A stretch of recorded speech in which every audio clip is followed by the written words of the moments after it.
আরেকটা বড় অস্ত্র বলে দিচ্ছি, নামাজের সেজদায় যখন আপনার মাথা আপনার সবচেয়ে উঁচু জায়গাটা সবচেয়ে নিচু জায়গায় লাগিয়েছেন, আল্লাহর সামনে নত করেছেন, এই সেজদায় তাসবিহ পাঠ করেন সুবহান রাব্বিয়াল আ'লা, অথবা সুবহানাকা আল্লাহুম্মা রাব্বানা ওয়া বিহামদিকা আল্লাহুম্মা ইগফিরলি, অথবা সুবহুন কুদ্দুসুন রব্বুল মালাইকাতি ওয়ার রূহ পাঠ করেন। করার পর দোয়া করেন।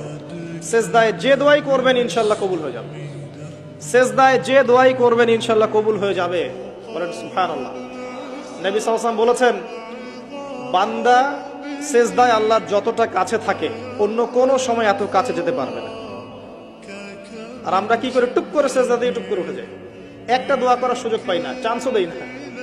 সেজদায় দোয়া কবুল হয়, প্রত্যেকটা সেজদায় একটা করে দোয়া করেন না, একটা করে দোয়া করেন। আরবিতে দোয়া করতে পারলে সবচেয়ে ভালো, যেগুলো কোরআন এবং সুন্নাহ থেকে সাব্যস্ত।